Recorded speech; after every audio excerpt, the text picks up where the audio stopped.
પવિત્રતા જતી રહી ઘરમાંથી. શું આજે આપણા એવા ઘર રહ્યા છે કે આપણા ગુરુજનો ઘરમાં પધારે તો એક મિશ્રીનો ટુકડો પણ એમને લેવડાવી શકીએ? એટલી પવિત્રતા પણ આપણા ઘરમાં છે? શું આપણા માટલા એટલા પવિત્ર છે કે કોઈ વૈષ્ણવ ઘરમાં આવ્યું તો એને પાણી પણ પીવડાવી શકીએ? આજે આપણા ઘરમાંથી એટલી પણ પવિત્રતા જતી રહી. વૈષ્ણવ છો તો થોડીક પવિત્રતાનું ધ્યાન રાખો. એઠું જૂઠું, પ્રસાદી અનપ્રસાદી, આપણું ઘર એટલું તો પવિત્ર રાખો કે અચાનક કોઈ વૈષ્ણવ ઘરમાં આવી જાય તો એને કણિકા પ્રસાદ લેવડાવી શકે. આજે આપણું મન કચવાય છે કે એક વૈષ્ણવ ઘરમાં આવે તો આપણે લેવડાવતા આપણી હિંમત થતી નથી, કારણ કે બધું એવી સ્થિતિમાં હોય છે. થોડી પવિત્રતા કેળવો ઘરમાં. આપણે ઘણીવાર લોકો પૂછે, અમે આટલી માળા કરીએ, આટલા પાઠ કરીએ, કેમ ફળતા નથી? એનું એક જ કારણ છે, કારણ ઘરમાં યા તમારા જીવનમાં પવિત્રતા નથી. મંદિર ગમે તેટલું ગંદુ હોય પણ એ પવિત્ર છે. હોસ્પિટલ ગમે તેટલી ચોખ્ખી હોય પણ એ સ્વચ્છ છે, પવિત્ર નથી. સ્વચ્છતા અને પવિત્રતામાં ભેદ છે. હા, પણ એટલું ધ્યાન રાખવું કે પવિત્રતા અને સ્વચ્છતાની દુશ્મનાવટ ન થઈ જાય. સ્વચ્છતા એ પહેલું પગથિયું છે અને એની પછીનું પગથિયું છે પવિત્રતા. જીવનમાં પવિત્રતા કહેવાય. મન પવિત્ર હશે તો તમારી સાધનાઓ સફળ થશે. ઘરને પવિત્ર બનાવો. ઠાકોરજીની ધરવાની સામગ્રી શુદ્ધ રાખો. આપણા એઠા હાથ એમાં ન લાગી જાય એનો વિવેક રાખો. નારદજી જુએ છે પવિત્રતાનો નાશ થયો. દયા દાનમ ન વિદ્યતે, દયા દાન પણ ન રહ્યા.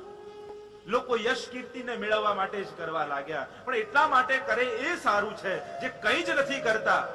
એના કરતા તો જે યશ માટે કરે એ ઉત્તમ છે. કારણ કે ધર્મ પણ કહે છે કે 5 ભાગ ધનના કરવા, એમાં 1 ભાગ યશ માટે પણ કાઢો. તો યશ માટે પણ સત્કર્મ કરો. દયા દાનમ ન વિદ્યતે ઉદરમ ભરીણો જીવા. જીવની બુદ્ધિ ક્યાં સુધી દોડે છે? પેટ સુધી. એનાથી આગળ તો એ વિચારી શકે. ગમે તેટલો વિદ્વાન માણસ હોય પણ સ્વાર્થથી આગળ તો એ પણ વિચારી શકતો નથી. વિદ્વાનમાં વિદ્વાન માણસની બુદ્ધિ પોતાની સ્વાર્થથી આગળ વિચારી શકતી.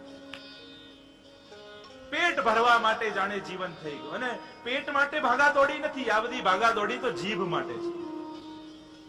પેટ પૂરતું તો ભગવાન બધાને આપે છે, પણ રસગુલ્લા જ ખાવા હોય એટલે ભાગવું પડે. આવશ્યકતાઓ તો ભગવાન પૂરી કરે છે, ભગાવે છે ઈચ્છાઓ. આવશ્યકતાઓ નહીં, ઈચ્છાઓ માણસને ભગાવે છે. ભગવાન પેટ પૂરતું તો બધાને આપે છે. સમાજમાં ભૂખ્યા માણસ જેટલા નથી મળતા એટલા ખાધેલા મરે છે. ખાઈને વધારે મરે છે. આગળ નારદજી કહેવા લાગ્યા, મંદાસુ મંદ મતયો મંદ ભાગ્યા યુપદ્રુતા પાખંડી નિર્તઃ સંતો વિરક્તા સપરિગ્રહ. લોકો મંદ ભાગી થયા છે, વિરક્તો પરિગ્રહ કરનારા થયા, પાખંડીઓ સંત બનીને બેસી ગયા. કલિયુગની આવી દશા જોઈ નારદજી આગળ બોલ્યા, સ્ત્રીઓથી ટકેલું છે. આ તો કલિયુગના લક્ષણમાં જોયું કે જ્યારે જીવ બહુ આધીન થઈ જાય ત્યારે ઘરમાં દૂષણો ફેલવા લાગે છે. સ્ત્રી વૃત્તિ ના આવી જોઈએ. સ્ત્રી દેહની વાત નથી, સ્ત્રી વૃત્તિ આવવા લાગે ત્યારે ઘરમાં પ્રપંચ ફેલાય છે. તરુણી પ્રભુતા ગેહે શાલકો બુદ્ધિદાયક. મોટા ભાઈ ગમે તેટલા વિદ્વાન હોય પણ શાળાની પાછળ ફોન કરીને પૂછે કે આ શહેર લેવા જેવા છે કે નહીં. બુદ્ધિ આપનારા શાળા થઈ ગયા. કન્યા વિક્રયનો લોભાત દંપત્તિ નામ ચ કલ્કનમ. ઘરે ઘરે ક્લેશ જોયો નારદજી. ક્યાંય સુખ અને શાંતિ નથી. બધાને એમ જ લાગે કે અમારા જન્માક્ષર બરાબર મેળવ્યા નથી લાગતા. પણ જો જ્યોતિષના હિસાબે પણ ભગવત કૃપાથી થોડો અનુભવ છે જ્યોતિષનો, તો જન્માક્ષર મેળવવા એ શું છે? મેળવવાનો અર્થ એ નથી થતો કે બંનેનો એક જ ચોઈસ હોય, બંનેનો એક જ વિચાર હોય. હંમેશા જોજો, હસબન્ડ બહુ ફાસ્ટ હશે તો વાઇફ ધીમા હશે, યા વાઇફ બહુ એક્ટિવ યા ફાસ્ટ હશે તો હસબન્ડ થોડા સ્લો હશે. હસબન્ડને તીખું ભાવતું હશે તો વાઇફને મીઠું ભાવતું હશે. જીવનમાં વિવિધતા બની રહે એ જ જન્મ કુંડલીઓનું મેચિંગ છે, એ જ મેળાપ છે. એક જ સરખું જીવન તો નિરાશામય થઈ જાય, હતાશા પેદા કરી લે. સંસારમાં વિવિધતા બની રહે એટલે જ પતિ પત્ની ભિન્ન હોય છે. આ ભિન્નતા જ મેળવણી છે. ઘરે ઘરે ક્લેશ જોયા. કોઈ અડધો શ્લોક 5 શ્લોક પણ સાંભળી લે તો એને રાજસુ અને અશ્વમેઘ યજ્ઞ જેવા ફળ મળે છે.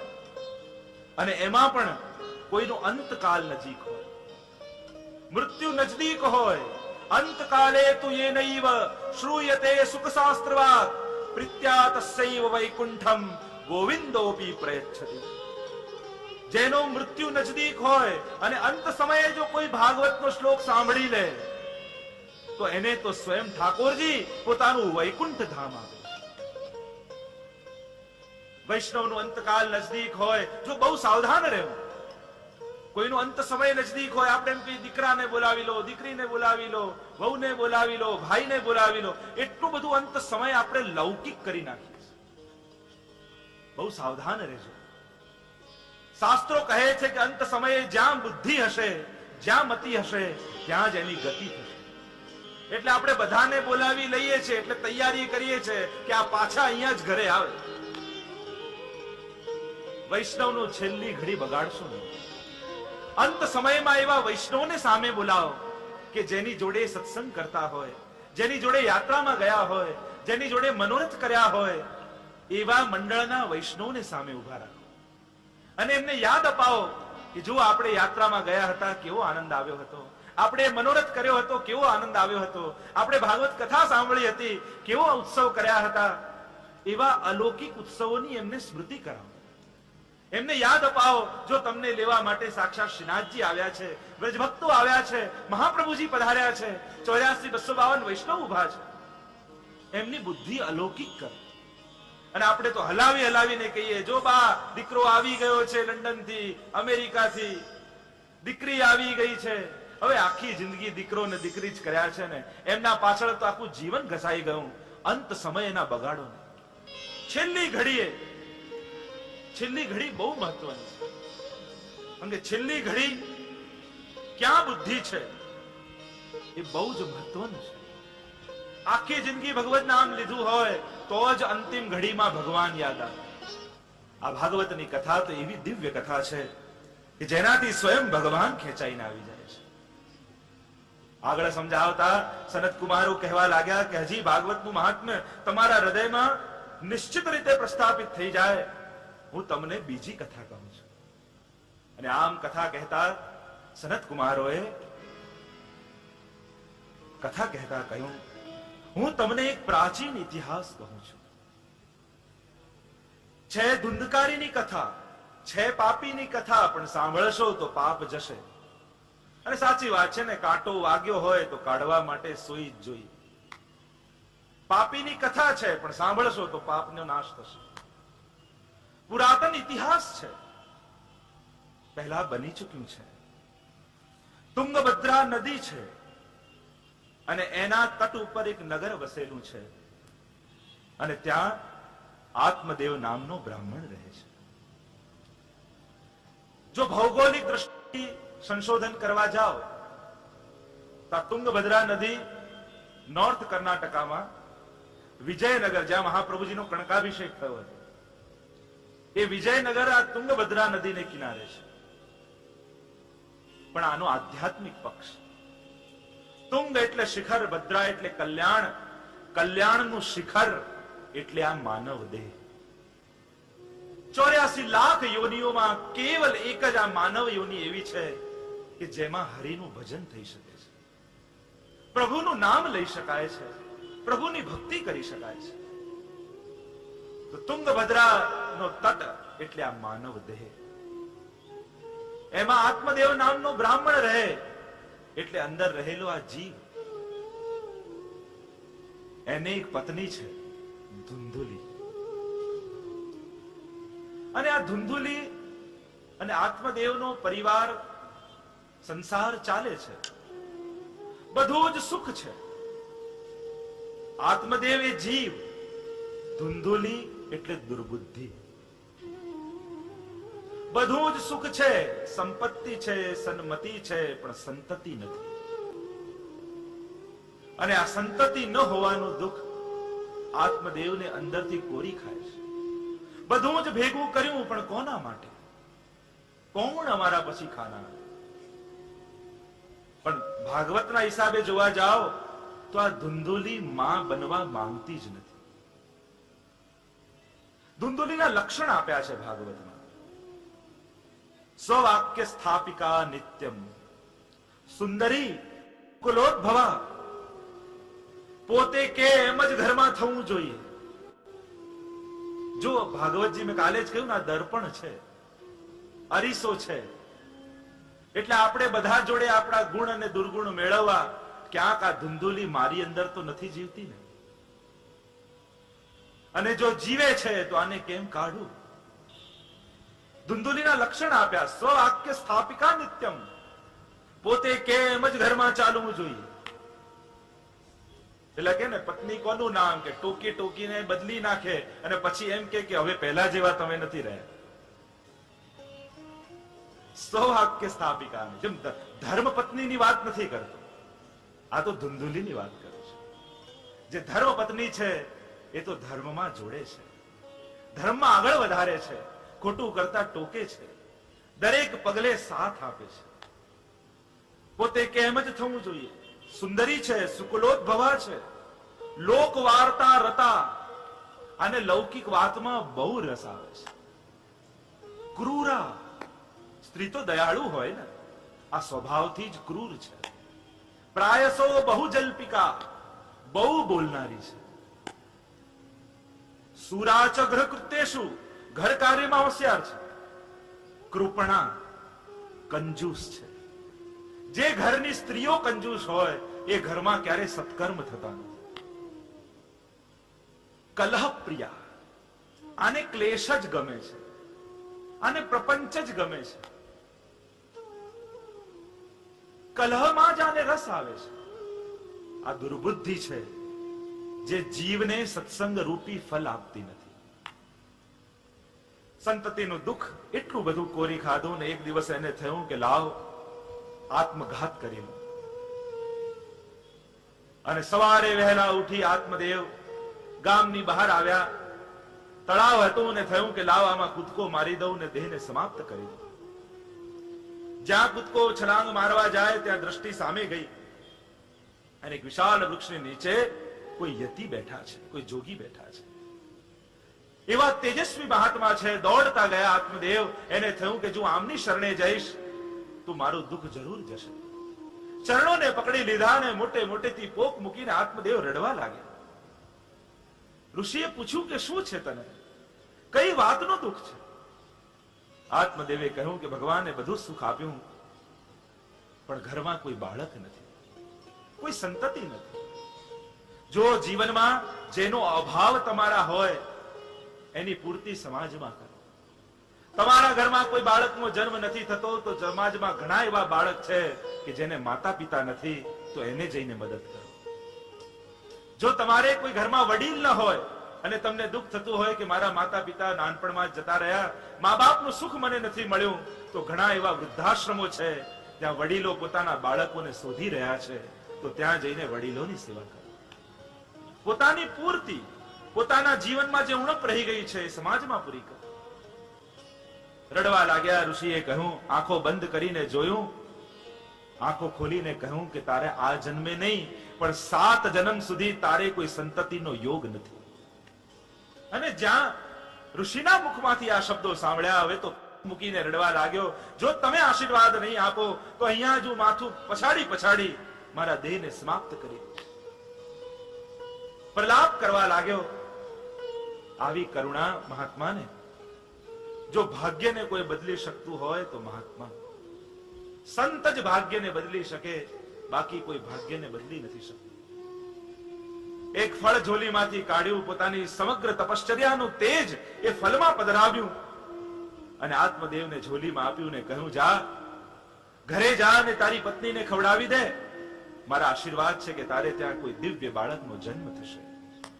અને આત્મદેવ તો પ્રસન્ન થઈ ગયો. ફળ લઈને દોડતો દોડતો ગયો ઘરમાં. અરે સાંભળે છે, જો મહાત્મા પ્રભુની કૃપા થઈ છે, ફળ આપ્યું છે ને કહ્યું છે આ ફળ જો તું ખાઈશ તો આપણા ઘરે બાળકનો જન્મ થશે. અને ધુંધુલીએ તો ફળ લઈને માથામાં માર્યું કે પાછી ક્યાં લપ આવી. આટલા દિવસ શાંતિ હતી ને પાછું આ થયું. પોતે તર્ક આપે છે કે જો હું માં બનીશ ને આટલું બધું દુઃખ સહન કરવું પડશે મારે, અને કસમયે બાળક થઈ ગયું તો મારું મૃત્યુ થઈ જશે, હું ગર્ભવતી હોઉં ને રાજા કોઈ ચડાઈ કરી દે તો હું ભાગીને કઈ રીતે જાઉં, કુતર્કો આપે છે. પણ માં બનવા માંગતી નથી. ચિંતામાં પડી આ દુર્બુદ્ધિને થયું શું કરું. પણ દુર્બુદ્ધિ હોય જ્યારે બુદ્ધિ બગડે તો દુસ્સંગ મળી જ જાય છે. આ ધુંધુલીની એક બહેન છે. ધુંધુલી દુર્બુદ્ધિ છે તો એની બહેન દુસ્સંગ છે. અને આવીને કહે, બહેન તું ચિંતા ન કરીશ, હું ગર્ભવતી છું, મારા પતિ થોડા ધનના લાલચી છે, તું એને થોડું ધન આપીશ તો મારું બાળક હું તને આપી દઈશ, એટલે તારે દુઃખ પણ સહન નહીં કરવું પડે અને બાળક પણ તને મળી જશે. તું મારે ત્યાં રહેવા આવી જા. અને આ વિચાર બહુ ગમ્યો ધુંધુલીને. બુદ્ધિ જ્યારે બગડે તો દુસ્સંગને ગોતવા ન જવું પડે, દુસ્સંગ તો સામેથી આવી જાય. સત્સંગ માટે મહેનત છે, દુસ્સંગ તો આપમેળે મળે છે. સારું કરવા માટે કોશિશ છે, બગડવામાં ક્યાં વાર લાગે છે. કોઈને ચેપી રોગ થયો હોય, એની પાસે જઈને તમે બેસો તો તમને ચેપ લાગી જાય. ચેપી રોગ કોઈને થાય, તમે પાસે બેસો, તમને ચેપ લાગે, પણ પહેલવાનની બાજુમાં જઈને બેસો તો તમે પહેલવાન ન થઈ જાઓ. એમ દુસ્સંગ તો એમને લાગી જાય, એને શોધવા ન જવું પડે. પણ સત્સંગ માટે તો મહેનત કરવી પડે. પહેલવાન જેવું થવું હોય તો પોતે દંડ બેલવા પડે, પોતે કસરત કરવી પડે. બગડવામાં ક્યાં વાર છે. આપણે કહીએ એકદમ સીધી લીટી દોરીને બતાવો તો પછી ધ્યાન એકાગ્ર કરવું પડે, મન લગાડવું પડે. આડાવડા લીટા કરવામાં તો ક્યાં વાર લાગે છે. સુધારવામાં જ કોશિશ છે ને. સારી વસ્તુને ઉત્પન્ન કરવી પડે છે, ગુણોનો વિકાસ કરવો પડે છે. કાલે જ હું એક જગ્યાએ કહેતો હતો, મેં સ્લોગન વાંચ્યું હતું ક્યાંક, quality is never an accident, it is always the result of an intelligent efforts. ઉત્તમતા કોઈ અકસ્માત નથી, એ યોગ્ય મહેનતનું પરિણામ છે. આપણને એમ લાગે કૃષ્ણદાસ કેટલું સરસ ગાય છે, આટલું સારું ગળું, અરે રોજ 5 કલાક રિયાઝ કરે છે. આપણને એમ થાય હું પણ આમ ગાવા લાગુ છું. ઉત્તમતા કેળવવી પડે છે. ગળું સારું છે પણ રિયાઝ કરવો પડે છે. કોઈ પણ સારી વસ્તુ એમને એમ નથી મળી જતી, સદગુણોનો વિકાસ કરવો પડે છે. કોઈ પણ સારી વસ્તુ એમને એમ નથી મળી જતી, સદગુણોનો વિકાસ કરવો પડે છે. મારું મન ચોખ્ખું છે, પછી મારે ક્યાં પાઠ માળા કઈ કરવાની શું જરૂર છે. મારું મન ચોખ્ખું છે, ચોખ્ખું ભલે રહ્યું પણ સદગુણો એ ચોખ્ખાઈ બની રહે એટલા માટે માળા ફેરે. કારણ કે મનને બગડતા ક્યાં વાર લાગે. કહીને તો બગડવાનું નથી કે દુસ્સંગ લાગવાનું છે, સાવધાન થઈ જજે, એની તો કઈ સાયરન વાગતી નથી. દુસ્સંગ તો લાગ્યા પછી ખબર પડે, બીજાને ખબર પડે, પોતાને તો ખબર ના પડે. તો ધુંધુલીને મળી એની બહેન દુસ્સંગ, ઉપાય બતાવ્યો અને કહ્યું કે આ ફળનું શું કરું કે મહાત્માએ આપ્યું છે. પેલી એ કહ્યું કે એમ કર, આ ગાય બાંધી છે ને આંગણામાં, એને બાળક નથી, એમ કર એને ખવડાવી દે, એટલે પેલા ઋષિની પરીક્ષા પણ થઈ જશે કે સાચા હતા કે એમને ફળ પકડાવી દીધું છે. અને ગાયને ફળ ખવડાવ્યું. સમય વ્યતીત થવા લાગ્યો, ધુંધકારી થયો ધુંધુલીને ત્યાં. જેના જન્મમાં જ કપટ રહેલું હોય એનું જીવન કપટ ભર્યું જ થાય. અને ગાયને પણ બાળક થયું, આખું શરીર માણસ જેવું પણ કાન ગાય જેવા થયા. અને એટલે એનું નામ લખ્યું, બોલીએ ગૌકર્ણ મહારાજ કી જય. ગૌકર્ણજી રાજ માનો પેલા ઋષિનું તપ જાણે સાક્ષાત પ્રગટ થયું હોય, એવા તેજસ્વી છે, એવા સદગુણી છે, એવું તપનું તેજ એમના મુખારવિંદ પર ઝળકે છે. અને આ ધુંધકારી એવો દુષ્ટ થયો, એવો પાપી થયો. એના લક્ષણો બતાવ્યા છે. નાના નાના બાળકો રમતા હોય તો ઉચકીને કુવામાં નાખી દે. સબના હાથમાં પિંડ પડ્યા હોય એ પિંડને ખાનારો થયો. ત્રાસ આપવા લાગ્યો. પિતા દુખી થયા. હજી સંસારમાંથી છૂટવાની હવે ઈચ્છા જાગી. ગૌકર્ણજી આવ્યા. ગોકર્ણજી તો વિદ્યા અભ્યાસ કરીને આવ્યા છે. પિતાને દુખી જોઈને ગોકર્ણજીએ બહુ સુંદર ઉપદેશ આપ્યા.